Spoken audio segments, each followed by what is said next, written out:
Aquí está. El tema 5 trataba de las infecciones del tracto respiratorio, pero superior, ¿no? Que es la zona nasofaringea, comprometido con el oído medio. En este caso vamos a ver lo que son las infecciones respiratorias, pero bajas, ¿no? Son complicaciones que cursa un paciente cuando inicia con un cuadro respiratorio, un cuadro de resfrío común, ¿no? Si su sistema inmunológico está bajo, entonces el microorganismo se vuelve más agresivo y llega a colonizar, a penetrar hasta los pulmones. Y es ahí donde se complica el cuadro, ¿no? Vamos a ver entonces a qué se refiere con infecciones respiratorias bajas, qué órganos están comprometidos y qué tipos de patologías se pueden presentar en esta zona. Las infecciones del tracto respiratorio inferior constituyen una de las más frecuentes, ¿no? Dentro del conjunto de las infecciones, tanto entre las adquiridas en el ambiente comunitario como en el medio nosocomial. Una persona que empeora el cuadro de un resfrío, ¿no? O tal vez de una faringitis, eso se adquiere en la comunidad, ¿no? Fuera de un ambiente hospitalario. Pero si el paciente que ingresa con un diagnóstico diferente a un resfrío y estando internado, ¿no? Más de 48 horas, y ahí se evidencia que hay síntomas de producción de tos, ¿no? Purulenta, fiebre, entonces estamos viendo una posible infección respiratoria, pero adquirido en el hospital, ¿no? Adquirido en el ambiente nosocomial. ¿Y cuáles vendrían a ser estas áreas o estos órganos que están comprometidos como infecciones respiratorias bajas? Aquí podemos mencionar al bronquio, bronquiolos, alveolos y en general a todo el pulmón, ¿no? Entonces, todos ellos están relacionados como vías aéreas inferiores. Si se ve inflamación en alguna de estas zonas o invasión, ¿no? de algún microorganismo con producción de moco, tal vez obstrucción de estos conductos, ya podemos sospechar de una posible infección, ya sea de origen bacteriano o de origen viral, ¿no? Así como se ha manifestado una infección en vías aéreas superiores, que son los más relevantes los virus, ¿no? Y pocos son las bacterias. En este caso, podemos considerar que esos mismos virus llegan a afectar a otras zonas, ¿no? Las zonas bajas, las vías bajas del tracto respiratorio. Y también las bacterias, ¿no? Las bacterias que tal vez se encuentran como flora comensal en la zona nasofaringea y el paciente o la persona, al estar ya sus defensas bajas por un resfriado común, ¿no? La bacteria se activa como patógena y llega a invadir hasta los pulmones. Entonces vamos a ver las patologías que se producen a causa de estos microorganismos. En primer lugar está una bronquitis aguda, que es un proceso inflamatorio autolimitado que afecta al árbol bronquial tras infección de las vías aéreas, ¿no? Caracterizado por la presencia de tos, a veces es una tos productiva con moco que puede prolongarse a lo largo de 3 a 4 semanas. Como dice bronquitis, el órgano afectado vendría a ser los bronquios, ¿no? En más del 90% de los casos, el agente causal de una bronquitis aguda es de origen viral. Ya aquí está el virus de la influenza de tipo A, tipo B, el virus de parainfluenza, el virus coronavirus, ¿no? Del 1 al 3% de los casos, rinovirus, virus respiratorio sincitial y el metaneumovirus, ¿no? Entonces, el primer agente causal vendría a ser de origen viral. Luego, el 5% de las manifestaciones con esta patología se han aislado bacterias como ser el Mycoplasma pneumoniae, Clamidopila pneumoniae o Clamidia pneumoniae, ¿no? Bordetella pertussis, son los tres que se consideran de origen bacteriano. Del 7 al 32% en los adultos se ha visto con síntomas de tos prolongada de 3 semanas, ¿no? Solo en pacientes con patologías crónicas de base se identifican Streptococcus pneumoniae y Haemophilus influenzae, Moraxella catarrhalis, como agentes causales, pero en pacientes con patologías crónicas que tengan una enfermedad de base, pacientes con cáncer, pacientes con SIDA, ¿no? O pacientes con Chagas tal vez, o algún paciente que tenga problemas cardíacos. Se ha visto el aislamiento de Streptococcus pneumoniae, Haemophilus influenzae y Moraxella catarrhalis. La población, ¿no?, que se ve más afectada con infecciones respiratorias bajas son los niños menores a 5 años y los adultos, ¿ya? Porque ambas poblaciones están con un sistema inmunitario comprometido, ¿no? Que no están 100% activados, sino que están comprometidos a que cualquier microorganismo que quiera liberar su acción patógena, ¿no? El sistema inmunitario no va a poder lograr invadir esa infección.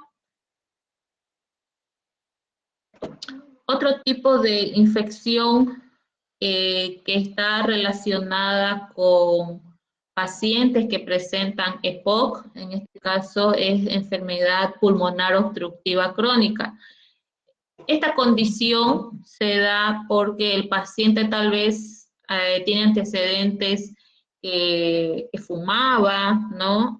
Tiene antecedentes que ha estado expuesto a compuestos químicos que ha deteriorado la fisiología o las células pulmonares, o tal vez que el paciente ha estado expuesto a agentes físicos como radiaciones, por ejemplo, que también ha podido dañar ciertas zonas de sus vías respiratorias, ¿no? De los pulmones, bronquios.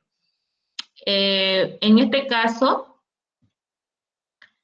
al tener ya lesionado su sistema respiratorio, obviamente que las bacterias van a aprovecharse de esa situación, ¿no? Y van a producir a la par una infección. En este caso de pacientes se considera como un cambio agudo en la situación clínica, ¿no? Basal, dice, ¿no? El paciente, más allá de la variabilidad diaria, que cursa con un aumento de la disnea, expectoración, una expectoración purulenta o cualquier combinación de estos tres síntomas y que precisa un cambio terapéutico. El Haemophilus influenzae es el agente causal más frecuente aislado de estos pacientes con EPOC. Luego está el Streptococcus pneumoniae y la Moraxella catarrhalis, que también se consideran como agentes etiológicos de infecciones, ¿no?, del tracto respiratorio en pacientes que ya tienen, ¿no?, obstruidas ciertas regiones del pulmón. Los virus pueden encontrarse en más del 50% de los casos, ¿ya? La Pseudomonas aeruginosa debe sospecharse en pacientes afectados de bronquiectasias y en EPOC grave o muy grave, ¿no? Cuando el cuadro obstructivo pulmonar es grave o muy grave, se debe sospechar de una infección por Pseudomonas aeruginosa y ante reagudizaciones frecuentes que presenta el paciente, ¿no?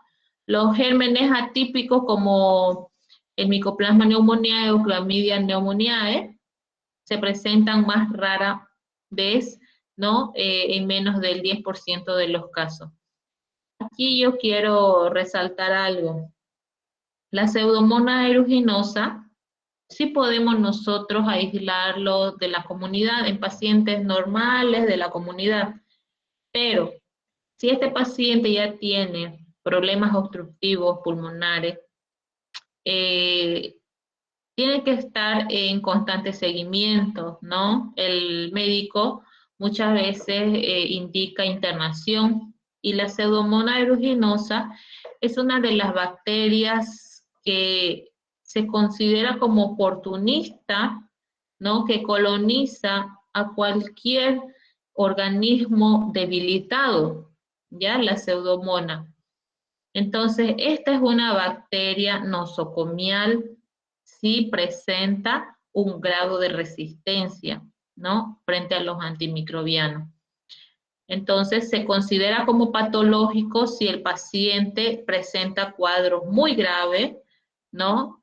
La Pseudomonas, pero sí en el caso que el paciente no presente un cuadro muy grave, no presente otra sintomatología y se vea el desarrollo de Pseudomonas, hay que saber interpretar, ¿no? Ese desarrollo y verificar si hay resistencia o no. Si no hay resistencia alguna frente a esta Pseudomonas, entonces no se lo considera como patógeno. Ya tenemos que ver otros criterios para considerar que es el patógeno en estos casos. Luego tenemos las neumonías, que son enfermedades muy comunes en los niños en especial, ¿no? En temporadas de frío, que primero está cursando por un cuadro viral, un resfriado común, y luego pasa, ¿no? A ser un cuadro complicado porque no ha sido tratado en su debido tiempo. Un cuadro viral máximo puede durar 2 semanas, máximo 2 semanas. Durante los 7 días ya se tiene que ver un mejoramiento, ¿no?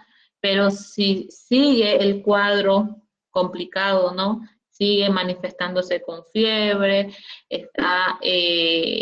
hay una tos productiva, o tal vez hay escalofríos de por medio, ¿no? Dificultad respiratoria, entonces ya se ha complicado el cuadro y podemos sospechar de neumonía. Que si antes estaba en la zona nasofaringea, ¿no? El agente causal ha avanzado a las vías bajas y está produciendo mayor daño para ver la sintomatología de nuestro paciente. Entonces, las neumonías hay que tratarla de inmediato, ¿no? Hay que verificar si es de origen bacteriano o viral. En este caso, consideramos esta enfermedad de origen infecciosa o tal vez hay neumonías que es producida por agentes físicos y por agentes químicos también, ¿no? Nos vamos a enfocar a los que son de origen infecciosa, ¿no? Hay neumonías que se adquieren en la comunidad afuera por la complicación del cuadro y también se consideran neumonías infecciosas pero intrahospitalarias, ¿no? Que el paciente ha estado internado más de 48 horas, ¿no? Y el agente causal vendría a ser una bacteria nosocomial, no adquirida de la comunidad, ¿no? Sino nosocomial. ¿Cuáles vendrían a ser las nosocomiales? Las enterobacterias, las pseudomonas, ¿no? Las que están en el hospital.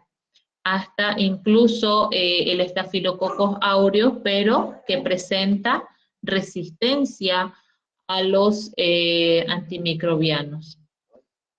Y como se puede ver aquí la clasificación de las neumonías, infecciones intrahospitalarias, más está asociado en pacientes que están con ventilador mecánico y aquellos que ingresaron primero por un diagnóstico, ¿no? Por ejemplo, una quemadura, y a los 2 días o 3 días, ¿no? El paciente ya ha manifestado tos, fiebre, ¿no? Y todos los síntomas para una neumonía. Entonces a estos pacientes se los consideran nosocomiales. Vamos a desarrollar cada una de estas neumonías. Comenzamos con las neumonías adquiridas en la comunidad. Es una infección aguda del parénquima pulmonar que se manifiesta por signos y síntomas de infecciones respiratorias de las vías bajas, ¿no? Que se presenta en pacientes no hospitalizados o institucionalizados, no en estos pacientes, ¿no? Sino que hayan sido ingresados en un hospital en los 14 días previos al inicio de los síntomas. En este caso nos dice, ¿no? Que el paciente, después de los 14 días, ha presentado de recién, ¿no? Signos y síntomas para una neumonía. Entonces, esa persona ha adquirido una infección de un microorganismo, pero que no se considera del hospital, ¿no? Que no se considera un microorganismo que habita en el hospital. La etiología viene condicionada por factores como la situación basal del paciente, ¿no? Está la edad, la comorbilidad, la gravedad de la infección, así como determinadas circunstancias demográficas y epidemiológicas. ¿Cuáles vendrían a ser estos agentes causales? ¿No? Está en primer lugar el Streptococcus pneumoniae, es un alfa hemolítico, ¿no? Es el patógeno más frecuente, ¿no? Aislado de pacientes con neumonía. Luego está el Mycoplasma pneumoniae, la Haemophilus influenzae, la Legionella, no se sabe qué especie, y los bacilos entéricos gram negativos, que puede aumentar su frecuencia en función de las características del paciente. ¿De qué va a depender? Para considerar que se trata del agente causal, ¿no? Un bacilo entérico gram negativo. Del tiempo de internación, va a depender también de si presenta o no una enfermedad de base el paciente. Y la otra característica vendría a ser, sí, esos dos criterios serían, ¿no? Si a las 48 horas el paciente presenta fiebre, ¿no? Es otro síntoma que podemos condicionar al bacilo entérico como agente causal para neumonía. Pero muchas neumonías, dicen, ¿no? Sobre todo las causadas por Streptococcus pneumoniae, Legionella, Staphylococcus aureus o virus de la influenza, son graves o incluso mortales en los pacientes ancianos y enfermos, ¿no? Los pacientes tienen su sistema inmune deprimido. Lo primero que hace el médico es solicitar rayos X de los pulmones para ver el compromiso, ¿no? Si está localizado o ya está generalizado. En este caso podemos ver esta mancha blanca, ¿no? Estas líneas, donde ya se ve comprometido esta zona, ¿no? Es una infección que se ve a este nivel, ¿no? Una radiografía. Luego solicita al laboratorio hacer el análisis correspondiente utilizando tal vez la muestra de esputo o en este caso se puede solicitar hemocultivos. Ya les voy a explicar más adelante cuando lleguemos a la toma de muestra. Entonces, una neumonía adquirida en la comunidad, todo va a depender, ¿no? ¿Sí? el paciente está con los síntomas correspondientes para una neumonía y se debe esperar, ¿no?, el crecimiento de un Streptococcus pneumoniae si se sospecha de neumonía en un paciente. Luego tenemos que esperar el desarrollo del Haemophilus influenzae, el Mycoplasma pneumoniae, Legionella. No se puede aislar en el laboratorio, ¿ya? Para este caso se utilizan otros tipos de métodos de diagnóstico laboratorial. Los bacilos entéricos, fácilmente utilizando el agar-McConkey, ¿no? Ahí es donde se desarrollan estas bacterias, porque es un medio selectivo. Y como dice aquí, miren, aquí abajo dice, son graves o incluso mortales. El paciente puede llegar a morir por una neumonía, ¿no? Si no es identificado a tiempo el agente causal. Las neumonías intrahospitalarias por ventilador, pacientes que ya están intubados, ¿no?, que están necesitando equipos para poder normalizar sus signos, ¿no? En este caso, la neumonía asociada al ventilador es la neumonía que se desarrolla al menos 48 horas después de la intubación endotraqueal, ¿no? Aquí está un criterio. Si el paciente está en terapia y ha sido intubado, si a las 48 horas de ese procedimiento presenta fiebre, se ve que hay formación de moco en los bronquios, entonces puede sospechar, ¿no?, que es una neumonía, pero el origen etiológico es intrahospitalario, ¿no? Son bacterias que han llegado a colonizar el tubo, ¿no? Y la puerta de ingreso, obviamente que es por esa zona, ¿no?, zona endotraqueal, ingresa al organismo del paciente y empieza a hacer su acción, ¿no?, patógena. La neumonía asociada al ventilador a menudo involucra a patógenos más resistentes y peor pronóstico que otras formas de neumonías intrahospitalarias. Bien, ¿cuánto es la gravedad de que el paciente al sufrir este procedimiento de intubación ya está corriendo peligro, ¿no? Por eso dice que en este caso, este paciente llega a colonizarse con bacterias que son muy resistentes a los antimicrobianos y que se consideran de peor pronóstico, porque al bombardear a nuestro paciente con mezclas de antibióticos, porque no solamente uno o dos van a hacer efecto, ¿no?, ya que presenta resistencia, anula la función de varios medicamentos antimicrobianos y a veces solamente se cuenta con un solo medicamento. Y ese medicamento, al utilizarlo con mayor frecuencia en ese paciente, la bacteria llega a cambiar, ¿no?, llega a mutar su estructura y resiste también a ese antibiótico.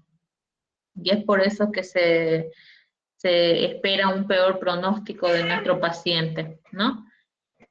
Y por lo tanto dice, tiene distintas pautas terapéuticas, ¿ves? Aquí ya nos dice que al estar presente, ¿no?, o estar al frente de un paciente que está intubado, debemos esperar el crecimiento o el desarrollo de una bacteria resistente o multiresistente, ¿no? Hay que actuar de inmediato cuando se ve estas condiciones en nuestros pacientes. Los agentes patógenos y los patrones de resistencia a los antibióticos varían de manera significativa entre las instituciones y pueden variar dentro de las instituciones en periodos cortos, es decir, de mes a mes.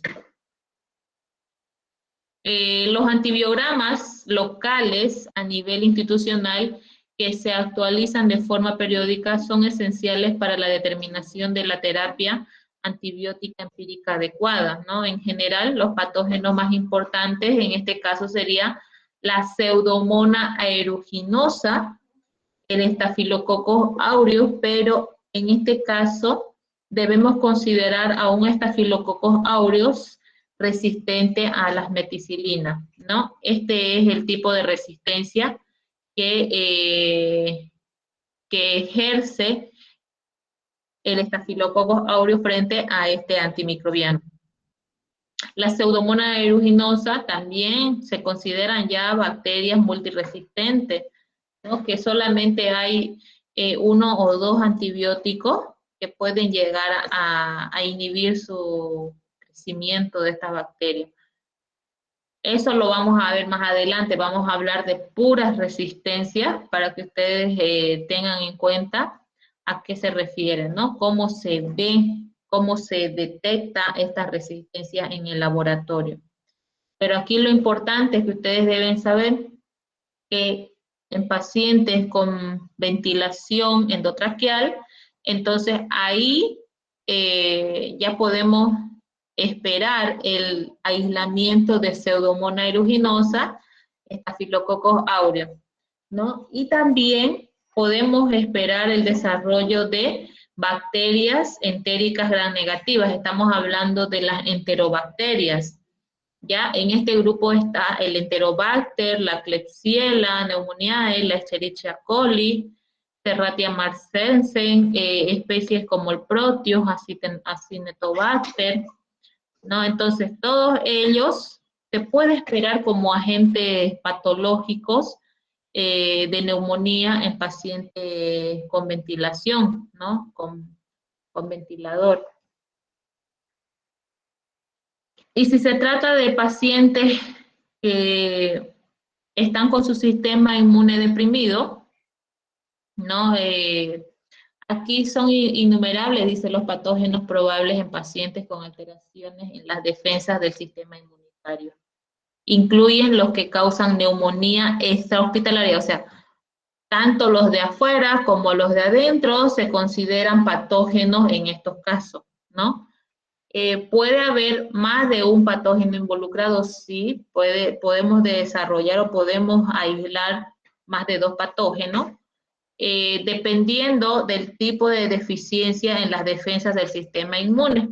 En un paciente con SIDA, por ejemplo, con cáncer, en esas personas en especial se puede esperar el crecimiento más de 2 bacterias patógenas, ¿no? Que están provocando una neumonía. Sin embargo, dice, los síntomas respiratorios y los cambios en las radiografías de tórax en pacientes inmunodeprimidos pueden deberse a varios procesos distintos de la infección o agregarse a diagnósticos como hemorragias pulmonares, edemas pulmonares, lesiones por radiación, toxicidad pulmonar por fármacos citotóxicos e infiltrados tumorales, ¿no? Son diagnósticos diferenciales que se asocian a una neumonía intrahospitalaria. Bien, voy a apagar mi cámara, por favor, se ha despertado mi bebé. Voy a alimentarlo, ¿ya? Un ratingo, por favor. Ya, doctor, siga nomás, doctora. Mi vida ha cambiado ahora, ya no estoy libre. Siga, doctora. Bien, voy a continuar sí con la explicación. ¿Ya? Aquí les estoy presentando un cuadro que especifica más que todo al agente causal, ¿ya?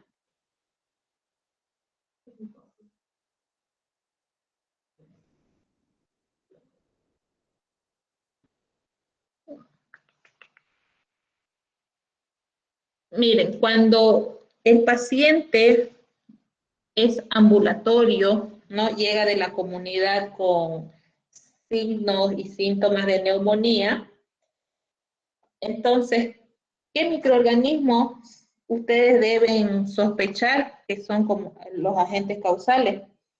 En este caso dice el Streptococcus pneumoniae, ¿no? Streptococcus pneumoniae, Mycoplasma, Haemophilus, y Clamidia pneumoniae, ¿no? Son las bacterias más predominantes para una neumonía en pacientes ambulatorios de la comunidad. Pero también puede estar producido una neumonía por los virus respiratorios, ¿no? Estos virus. En el laboratorio, ¿cuáles podemos aislar? El estreptococo y el Haemophilus, ¿no? El estreptococo, gracias al agar sangre, podemos nosotros identificarlo y utilizar otras pruebas más, ¿no? De confirmación e identificación. Y el Haemophilus influenzae también podemos nosotros obtenerlo en el laboratorio, podemos aislarlo en el laboratorio gracias a la utilidad del agar chocolate, ¿no? Pero el micoplasma y la clamidia pneumoniae, estos dos, es necesario hacer otras pruebas de identificación, pruebas inmunoserológicas, ¿ya? Tal vez en búsqueda de anticuerpos frente a estos dos agentes, o tal vez la búsqueda o la identificación de su material genético de la bacteria misma, ¿no? Lo mismo para los virus. Los virus, en la mayoría de los casos, solamente se puede determinar por la PCR, ¿no? Por la reacción en cadena de la polimerasa, detectando sus proteínas viral o el ADN viral directamente, ¿no? El material genético. Pero si se trata de pacientes hospitalizados, pero que no presentan cuidado intensivo, no están, ¿no? Con cuidados intensivos, están hospitalizados en otras salas. En este caso, si pasan las 48 horas de internación, también podemos sospechar del Streptococcus pneumoniae como el agente causal, ¿no? Micoplasma, clamidia, Haemophilus. Y en este grupo también entra la legionella, ¿ya? La legionella. Como está un paciente hospitalizado, su sistema inmune se encuentra deprimido, por lo tanto, algunas bacterias que se consideran como flora normal, ¿no? De la zona nasofaringea, pueden provocar su acción patógena, ¿no? Porque las defensas del paciente están bajos. Los mismos con los virus respiratorios, ¿no? Son considerados más del 50% como agente causal de neumonías en pacientes hospitalizados. Luego tenemos a pacientes hospitalizados, pero que se encuentran con cuidados intensivos. En este caso, estamos considerando a pacientes que están, ¿no? En terapia intensiva, que están ocupando equipos, ¿no?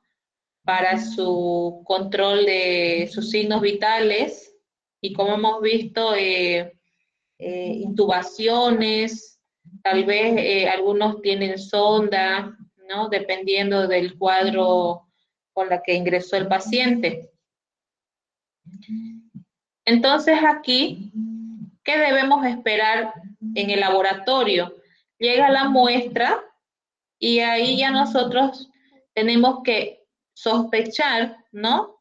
Que va a haber un crecimiento del Streptococcus pneumoniae o tal vez del Staphylococcus aureus, ¿no? Como agentes causales, Legionella, bacilos gram negativos, cualquiera de este grupo, ¿no? Estamos hablando de Klebsiella, estamos hablando de Escherichia coli, Serratia, todo el grupo de los bacilos gram negativos. Y el Haemophilus influenzae también entra en este grupo como agentes etiológicos. Esto les va a ayudar bastante a ustedes al momento de trabajar con pacientes que tengan neumonía, ¿no? Y que se tome pues una decisión, ¿no? Si es ambulatorio, ¿qué vamos a esperar? Si está hospitalizado y no ha tenido ningún procedimiento invasivo, entonces esto se va a esperar, ¿no? Y aquel que tiene un procedimiento invasivo con puertas de ingreso fácil, se va a esperar de estos microorganismos. Bien, otra patología que se ve asociada a las vías respiratorias bajas es la tuberculosis, ¿no? La tuberculosis es una enfermedad bacteriana, ¿no? Que directamente es atacado a los pulmones. ¿Cuál es la bacteria que produce la tuberculosis? Es el Mycobacterium tuberculosis, ¿no? Es una bacteria que en su pared celular contiene bastante lípidos, ¿no? Y para su análisis es necesario hacer una tinción específica para esta bacteria, ¿no? Y ver realmente cuánto es la carga bacteriana en un paciente que se sospecha con tuberculosis. Pero también puede atacar, dice, otras partes del cuerpo, incluyendo riñones, columna vertebral y cerebro. En este caso ya consideramos una tuberculosis extrapulmonar, que la bacteria, ¿no?, ha invadido a torrente sanguíneo y se ha alojado en los riñones, en la columna vertebral y cerebro, llega hasta el cerebro, ¿no? Hay meningitis a causa del Mycobacterium tuberculosis, entonces ese ya es un cuadro muy complicado que pocas las veces el paciente sale de ese tipo de infección. Por eso se dice que es, ni bien tenga los síntomas para una tuberculosis, se haga un tratamiento rápido, oportuno, para que no se disemine a otros órganos y ahí ya se vea, ¿no?, un cuadro más complicado. Aquí dice, no todas las personas infectadas con la bacteria de la tuberculosis se enferman. Entonces hay dos tipos de condiciones, ¿no? La primera, que es una infección de tipo latente, donde los gérmenes, donde las bacterias, mejor dicho, del Mycobacterium tuberculosis, viven en el cuerpo de la persona, o sea, vive como, está como reservorio, ¿no? Para el Mycobacterium, el cuerpo de la persona, pero no manifiestan síntomas, ¿no? Estas personas que tienen al Mycobacterium. Pero también hay otra fase donde el Mycobacterium ya está activo, ¿no? Aquí la bacteria sí ya causa la enfermedad, ¿no? Y en esta parte es donde se tiene que tratar adecuadamente con los antimicrobianos, ¿no? Hay un control, hay un programa nacional para las personas que han sido detectados con tuberculosis, ¿no? Donde han visto bastante carga bacteriana, ¿no? Gracias a la prueba de la baciloscopía. Entonces, también es una condición que está relacionada con infecciones de vías bajas, ¿no? Infecciones respiratorias de vías bajas. En la actualidad, estamos pasando por una infección por el COVID, ¿no? Igual se considera una infección respiratoria baja porque la complicación que se ve es a los pulmones directamente, similar a la de la tuberculosis, ¿no? Empieza a dañar tejido y como el pulmón no es una célula que se regenera, entonces queda con secuelas, ¿no? Lo mismo que la tuberculosis si es que no es tratado a tiempo. Bien, la toma de muestra, ¿en qué consiste? Como estas bacterias ya llegan a traspasar vía hematógena, entonces hay dos opciones, ¿no? O se puede solicitar al paciente una muestra de esputo o se hace una toma de muestra de sangre y se añade a un medio de transporte de enriquecimiento, ¿no? Para el posible patógeno. El hemocultivo son estos frascos que el medio en sí es color amarillito transparente, ¿ya? Este que ven ustedes color café es que ya está añadido la sangre, ¿ya? En este caso el hemocultivo viene en dos presentaciones, pediátrico y adulto. Estos frasquitos son estériles, totalmente estériles. Fíjense, aquí está con una tapa protegida, ¿no? Y hay un tapón de goma donde se hace la toma de muestra con todas las asepsias correspondientes y se añade al medio hemocultivo. ¿Cómo está elaborado este medio? Es el medio de cultivo, el medio de cultivo se llama infusión cerebro-corazón, ya que las importadoras ya lo venden así, totalmente esterilizado. Entonces, el pediátrico nos dice ahí el fabricante, ¿no? ¿Cuánto de muestra sanguínea se debe agregar? Generalmente es 1 ml, 1 mililitro de sangre para un frasco pediátrico. Pero si se trata de un paciente adulto, es de 5 a 10 mililitros de sangre. Ya son frascos más grandes, son botellones en sí. En este caso, para la toma de muestra del hemocultivo, aquí se debe explicar, ¿no?, al personal para la toma de muestra que el paciente debe ser, se debe, mejor dicho, hacer la asepsia con alcohol yodado, no solamente con alcohol, ¿no? Se hace la asepsia con alcohol yodado.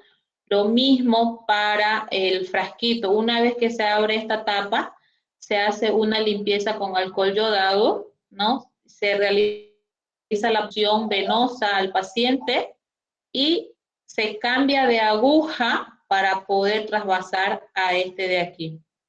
¿Ya? Se tiene que trabajar con agujas limpias para el trasvasado.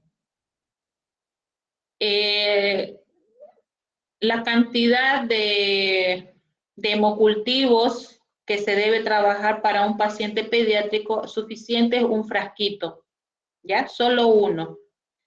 Y para un adulto se trabaja con 3 frascos. Se hace la toma de muestra para 3 frascos.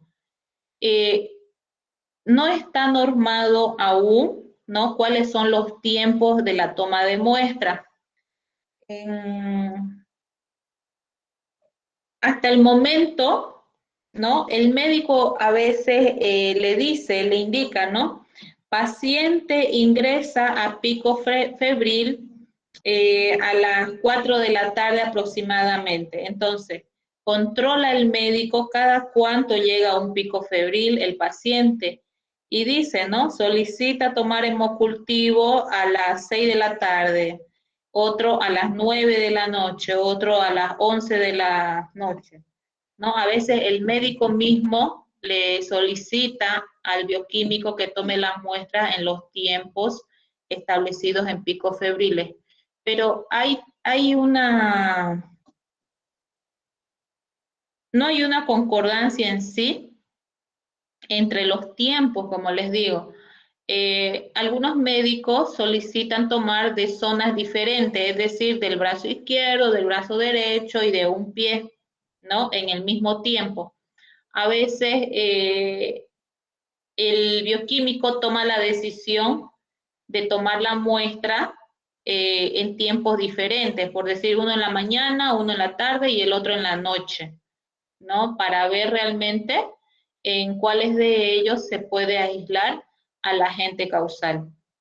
Porque en sí, cuando el paciente ingresa a un pico febril, las bacterias ya no están activas. Recuerden que las bacterias, para hacer su acción patógena, tiene que estar a 37 grados centígrados, y cuando llegamos a pico febril estamos a 39 a 40 grados centígrados. Entonces, a veces no se llega a aislar al agente causal y el paciente sigue con el mismo cuadro de neumonía, ¿no? Entonces, hay varios puntos que se debe tomar en cuenta para un hemocultivo, ¿ya? Aquí claramente dice cultivo sanguíneo, ¿no ves? Sangre, hemo, cultivo.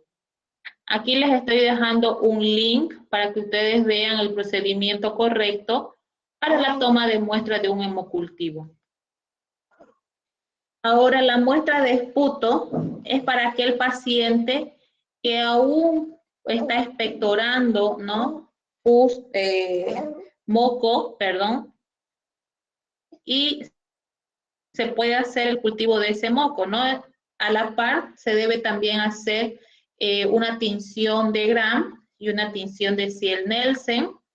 La tinción de Gram nos va a ayudar a identificar si se trata de cocos o bacilos, y la tinción de Ciel-Nielsen para ver si no es el Mycobacterium tuberculosis, ¿no? Que se considera como agente causal de la infección.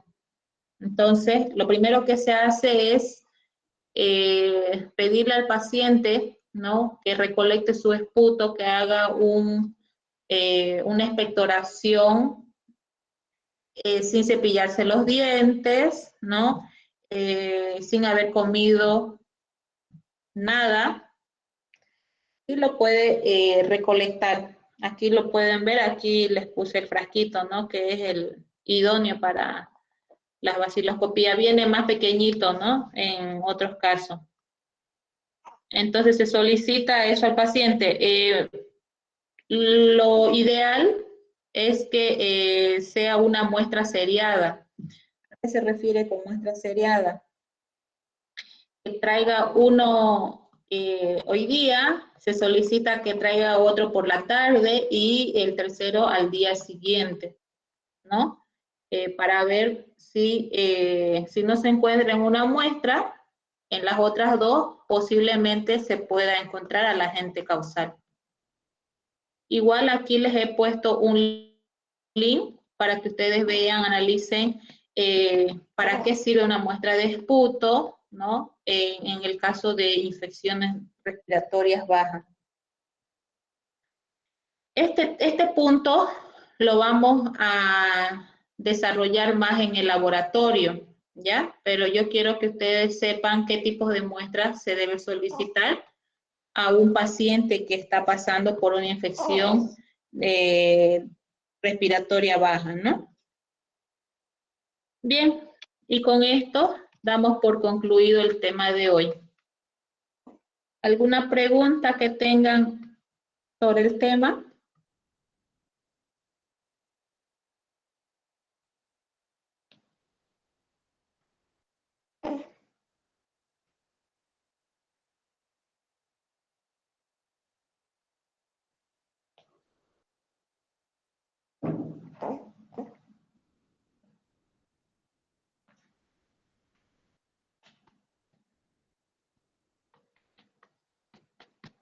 Hola, hola, ¿me escuchan?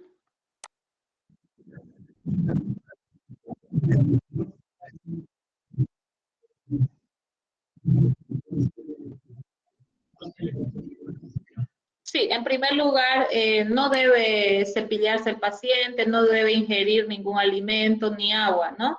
Directamente decirle al paciente que ni bien se levante, recolectar su muestra de esputo y llevarlo al laboratorio. Si es muestra, sí, el primer análisis tiene que ser el de la mañana.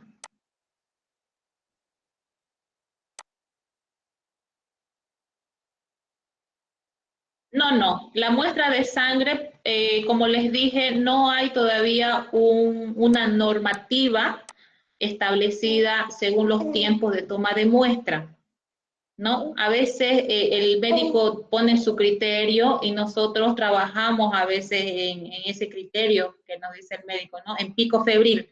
Entonces uno tiene que ir directamente cuando el paciente está con 39, 40 grados a la toma de muestra. Luego, también se considera tomar la muestra en tiempos distintos, como les dije, una en la mañana, tarde, noche, ¿no? O a veces se toma ese criterio de tomar la muestra de una zona diferente o de 3 zonas diferentes al mismo tiempo. Ya se ha trabajado de esa manera y en algunos casos sí se ha podido evidenciar que en los tiempos distintos de toma de muestras se ha podido aislar al agente causal, ¿no? Al paciente que se ha tomado en un mismo tiempo en zonas diferentes, no se ha podido aislar el agente causal.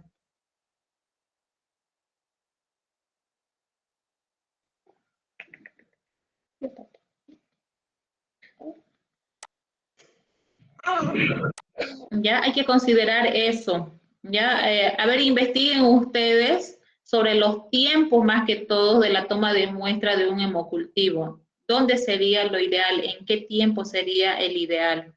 ¿Ya? Estamos hablando para sospecha de neumonía, ¿no ves? El paciente está con una neumonía porque la bronquitis en sí más es viral que bacteriano.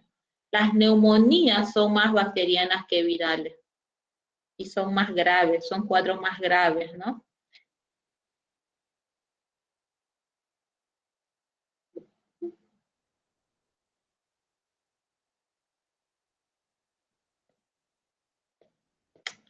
Bien, eso sería todo entonces por hoy, el tema de hoy.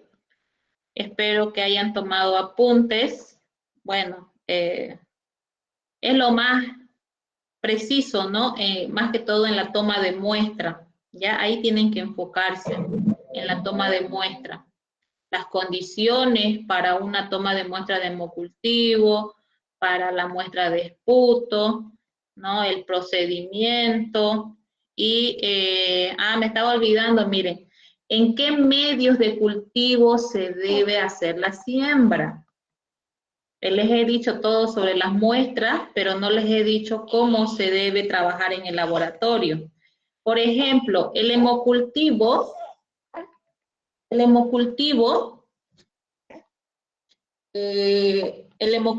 se hace la toma de muestra y se debe incubar en la estufa por 24 horas. Luego, pasadas las 24 horas, se realiza la siembra, ¿ya? ¿En qué medio se va a hacer la siembra? En agar sangre, agar chocolate, agar McConkey.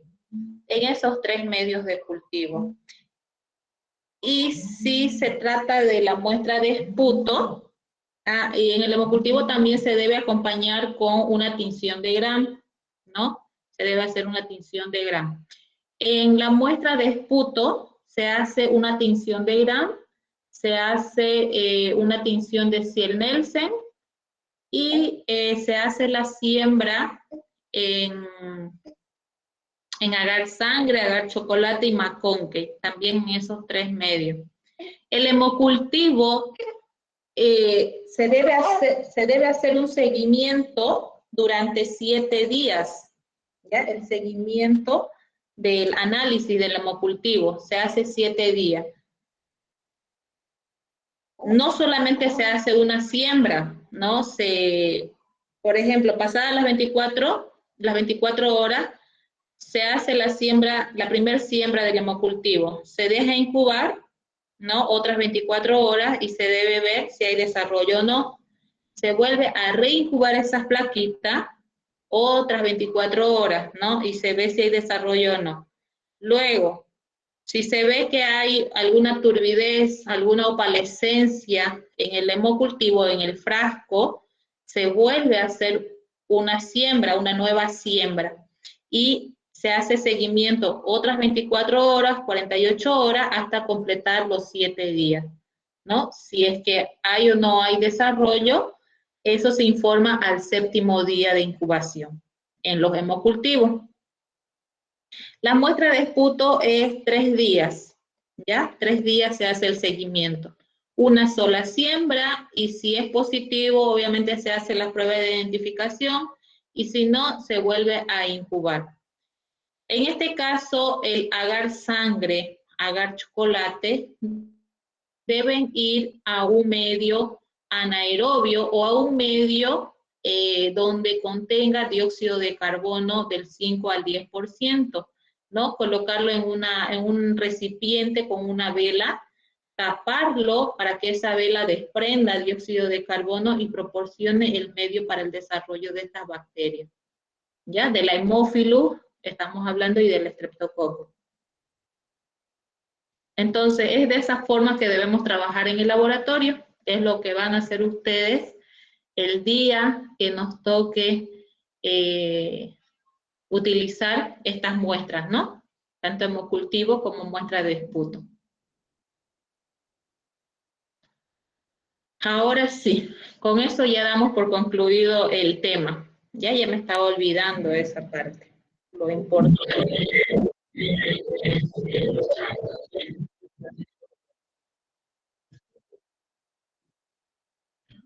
No, solo 3 días.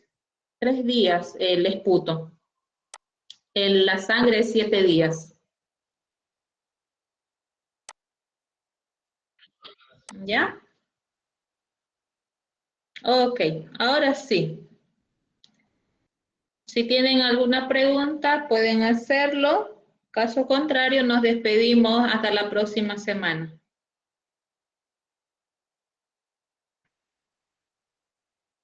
¿Hay que hacer un mapa conceptual, doctora, o aún no?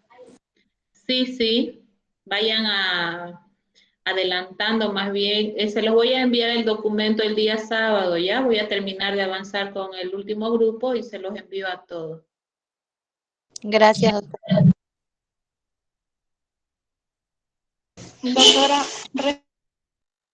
a las correcciones que dijo que iba a revisar el proyecto, ¿eso sería hasta mañana o hasta la próxima semana? Yo les voy a avisar, por favor, Mariana. Igual tengo el mismo caso con el grupo B. Ayer pasé con el grupo B.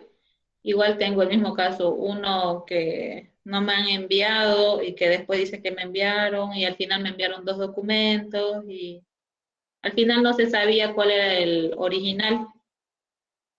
Pero bueno, ya solucionamos eso. Ya, doctora, gracias. ¿Ya? Yo les voy a avisar. ¿Listo?